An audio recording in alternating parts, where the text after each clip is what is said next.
அஸ்ஸலாமு அலைக்கும். வணக்கம் நண்பர்களே. எங்களுடைய ஜனாதிபதி தேர்தல் களம் சம்பந்தமான இந்த கலந்துரையாடலின் அடுத்த தொடரை நான் உங்களோடு பகிர்ந்து கொள்ளலாம் என்று இருக்கின்றேன். இந்த தொடரினூடாக நான் பெரும்பாலும் அரசியல்வாதிகள் வேட்பாளர்களை ஏன் நாங்கள் ஆதரிக்க வேண்டும், அதிலே இருக்கின்ற பாசிபிலிட்டி என்னவாக இருக்கின்றது, அதே நேரம் நெகட்டிவிட்டி என்னவாக இருக்கின்றது என்பதைத்தான் நான் உங்களோடு கதைத்துக் கொண்டிருக்கின்றேன். இந்த தொடரினூடாக நான் முக்கியமாக 3 வேட்பாளர்களை பற்றி தான் இந்த தொடரிலே உரையாடலாம் என்று இருக்கின்றேன். அனுரகுமார் திசாநாயக்க, ரணில் விக்ரமசிங்க, சஜித் பிரேமதாச, நாமல் ராஜபக்ஷ அவர்களை பற்றி விரிவாக பேசுவதில் எந்த பயனும் கிடையாது. அவர்களே ஒத்துக்கொண்டிருக்கின்றார்கள். எங்களுடைய ஒரு தொகை வாக்கு வங்கியை பாதுகாத்துக் கொள்வதற்காகத்தான் நாமல் ராஜபக்ஷ களமிறங்கி இருக்கின்றார் என்பதும் தெரியும். அதே நேரம் நாமல் ராஜபக்ஷ தற்போது களமிறங்கி இருப்பது அவருடைய அரசியல் காலத்தை அல்லது அரசியல் வரலாற்றை வீணடித்துக் கொண்டதற்கான ஒரு அடையாளமாகவும் இருக்கின்றது என்று பல அரசியல் ஆய்வாளர்கள் கருத்துக்களை முன்வைத்துக் கொண்டிருக்கின்ற ஒரு சூழ்நிலையில் இவரை பற்றி நான் பெரிதாக பேசாமல் நான் ரணில் விக்ரமசிங்க, சஜித் பிரேமதாச, அதே போல அனுரகுமார் திசாநாயக் என்ற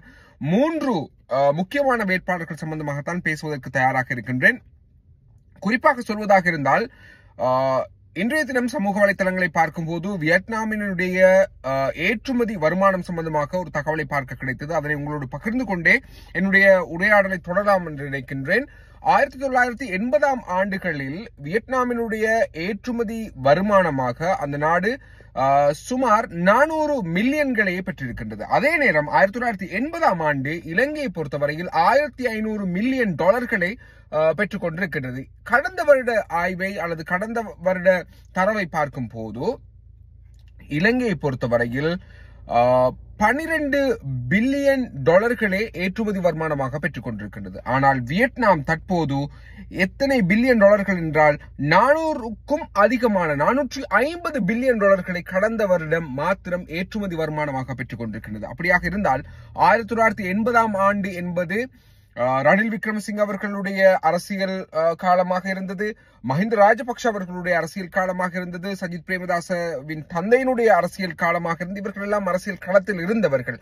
இந்த அரசியல் செயற்பாடுகள் எல்லாவற்றிலும் ஈடுபட்டு இவர்கள் படிப்படியாக இந்த நாட்டை வங்குரோத்து நிலைக்கு தள்ளியவர்கள் என்பதில் எந்த விதமான ஐயப்பாடும் கிடையாது.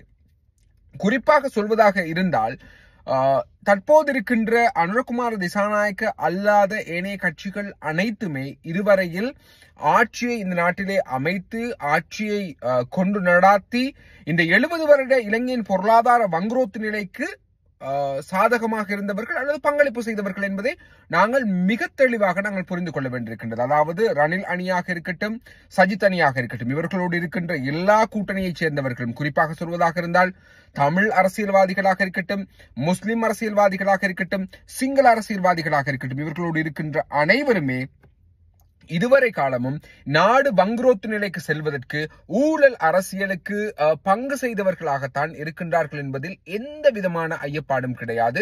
பெருவாரியான 90% ரணிலுடைய ஆதரவாளர்களாக இருக்கட்டும், ஆதரவு என்பது அவருடைய பாராளுமன்ற உறுப்பினர்கள், சகாக்கள், அதே போல சஜித் பிரேமதாசனுடைய சகாக்கள் இந்த நாட்டினுடைய வங்குரோத்து நிலைக்கு தங்களுடைய சிறிய பங்களிப்பையாவது செய்தவர்கள் தான் இருக்கின்றார்கள். ஆனால் இங்கே அனுரகுமார் திசாநாயக்க சம்பந்தமாக நாங்கள் பேசும்போது அவருடைய கட்சி இதுவரையில் ஒரு ஆட்சி அமைக்காத கட்சியாக இருக்கின்றது. ஆனால் அவர்கள் இன்று நாட்டிலே இருக்கின்ற பொருளாதார வீழ்ச்சிக்கு எதிராகவும் அதே நேரமும் இந்த நாட்டிலே இருக்கின்ற ஊழல் மோசடிக்கு எதிராகவும் தொடராக பேசி இயங்கி வருகின்ற ஒரு கட்சியாக நாங்கள் பார்க்க வேண்டியிருக்கின்றது. குறிப்பாக யாராவது அனுரகுமார் திசாநாயக்க அவர்களுடைய கட்சி சம்பந்தமாக பேசும்போது அல்லது அனுரகுமார் திசாநாயக்கு சார்பாக பேசும்போது அவர்கள் பேச வருகின்ற முக்கியமான விடயம்தான் 80களில் இடம்பெற்ற அவர்களுடைய அந்த வன்மமான செயற்பாடுகள் சம்பந்தமாகத்தான் பேச வருகின்றார்கள். ஏனென்றால் நான் 80களுக்கு பின்னர் பிறந்த ஒருவன், 80களுக்கு பின்னர் அரசியலை பார்க்கின்ற ஒருவன் என்ற அடிப்படையில் நான் அனுரகுமார் திசாநாயக்கனுடைய செயற்பாடுகள், அரசியல் நகர்வுகள் தற்போது எங்களை போன்ற இளைஞர் சமூகத்துக்கு ஒரு சாதகமான அரசியல் சூழ்நிலையாகத்தான் பார்க்க வேண்டியிருக்கின்றது. 80களுக்கு பின்னர் பிறந்த எங்களை போன்றவர்களுக்கு ஜேவிபியினுடைய சுயரூபம் என்று சொல்லப்படுகின்ற அல்லது இப்பொழுது அனுரகுமார் திசாநாயக்கனுடைய வளர்ச்சியை பார்த்து ஒரு அதிவேக அரசியல் வளர்ச்சியை பார்த்து காழ்ப்புணர்ச்சியோடு முக்கியமான குற்றச்சாட்டாக முன்வைக்கின்ற அந்த 70 வருட நாட்டினுடைய பின்னோக்கி செல்வதற்கு மூல காரணமாக இருந்த உடந்தையாளர்களாக இருந்த அரசியல்வாதிகள் வைக்கின்ற அந்த குற்றச்சாட்டுகள் சம்பந்தமாக ஒரு லைவாக அந்த காலப்பகுதியில் வாழ்ந்து அனுபவித்து தெரிந்தவர்கள் நாங்கள் இல்லை என்பதையும் நாங்கள் இந்த இடத்திலே முன்மொழிய வேண்டியிருக்கின்றது. இளைஞர்களாக குறிப்பாக ஒரு இப்பொழுது இருக்கின்ற 40 வயதுக்கு மேலே இருப்பவர்களுக்கு தான் அந்த வரலாறு சம்பந்தமாக நேரடி அனுபவம் இருக்கின்றது. எங்களுக்கு வெறுமனே புத்தகங்களில் வாசித்ததும் பிறர் சொல்லி கேட்டதும் மாத்திரமே எங்களுக்கு தெரிந்திருக்கின்றது.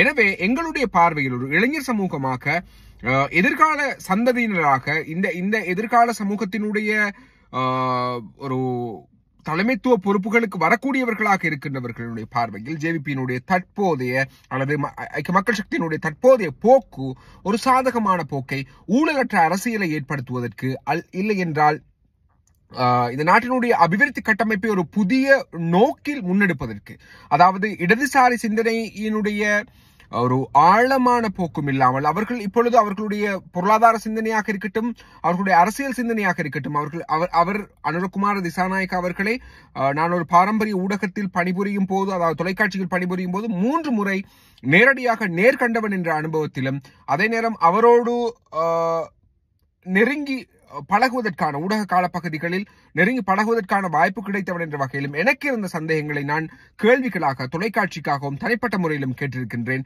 எனவே அந்த அடிப்படையில் அவர்களுடைய 80களில் இருந்த பொருளாதார சிந்தனையாக இருக்கட்டும், அரசியல் சிந்தனையாக இருக்கட்டும், அனைத்துமே தற்போது மாற்றப்பட்டிருக்கின்றது, மாறி இருக்கின்றது.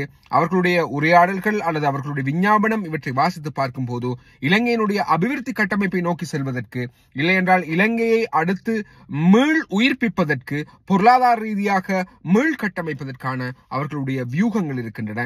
ஆனாலும் கூட நிறைய பேருக்கு இருக்கின்ற இன்னும் ஒரு கேள்விதான், அனுரகுமார் ஜனாதிபதியாக வந்தால் யாரை வைத்து, இதே ஊழல்வாதிகளை வைத்துத்தானே அவர் ஆட்சி அமைக்க வேண்டும், இல்லை என்றால் ஒரு அமைச்சரவையை உருவாக்க வேண்டும் என்ற கேள்விகள் இருக்கின்றன. இனி வரும் நாட்களில் அவர் அதற்கான பதில்களை சரியாக தருவார் என்ற நம்பிக்கை எங்களுக்கு இருக்கின்றது. அது சம்பந்தமாக அவர் பேச ஆரம்பித்திருக்கின்றார். அதே வேளை ஊழல்வாதிகளை நாங்கள் கைது செய்வோம் என்ற விடயம்தான் இங்கே மக்களுக்கு இருக்கின்ற மிகப்பெரிய ஒரு திருப்தியாக இருக்கின்றது. மத்திய வங்கி ஊழலுக்காக ரணில் விக்ரமசிங்கே கைது செய்வேன், அதே போல ஏனைய அரசியல்வாதிகளின் ஊழல்கள் சம்பந்தமாக உடனடியாக கைது செய்வேன் என்று சொல்வது ரொம்பவுமே ஒரு இளைஞர் சமூகமாக எங்களுக்குள்ளே ஒரு உத்வேகமாக இருக்கின்றது. அவருடைய உரையாடல்களை பார்க்கும் போது தொடர்ந்தும் பேசுவோம். அடுத்தடுத்த ஜனாதிபதி வேட்பாளர்கள் ஏன் நாங்கள் ஆதரிக்க வேண்டும், அவர்கள் இந்த நாட்டை, நாங்கள் மொத்தமாக, நான் தமிழ் பேசுகின்ற ஒருவனாக அல்லது என்னுடைய மதமான முஸ்லிமாக இந்த அரசியலை பார்க்காமல், தமிழனாக இந்த அரசியலை பார்க்காமல், முஸ்லிமாக இந்த அரசியலை பார்க்காமல், பௌத்தனாக இந்த அரசியலை பார்க்காமல், சிங்களவனாக இந்த அரசியலை பார்க்காமல் எங்களுடைய நாட்டில் நாங்கள் வாழ வேண்டும். என்னை பொறுத்தவரையில் நான் தனிப்பட்ட ரீதியில் இந்த பொருளாதார ரீதியான பிரச்சனை, அரசியல் ரீதியான பிரச்சனை என்ற மிகப்பெரிய அளவில் பாதிப்பு உள்ளாகும் போது நாட்டை விட்டு ஒரு வெளிநாட்டில் வந்து வாழுகின்ற ஒருவன் என்ற அடிப்படையில் எங்களுடைய நாடு மீண்டும் கட்டியெழுப்பப்பட வேண்டும். அந்த நாட்டிலே நாங்கள் சுதந்திர மூச்சுக்காற்றை சுவாசிக்க வேண்டும், பொருளாதார வெற்றியை நாங்கள் அடைய வேண்டும் என்ற ஒரு எண்ணத்தோடு பேசுகின்ற ஒரு இளைஞன் என்ற வகையில் நான் இனி வரும் நாட்களில் இந்த ஒவ்வொரு வேட்பாளருடைய சாதக பாதகங்கள் சம்பந்தமாக தொடர்ந்தும் பேச இருக்கின்றோம். என்னோடு தொடர்ந்தும் பயணியுங்கள். நான் என்று உங்கள் நண்பன் பிஸ்ரின் முகமது.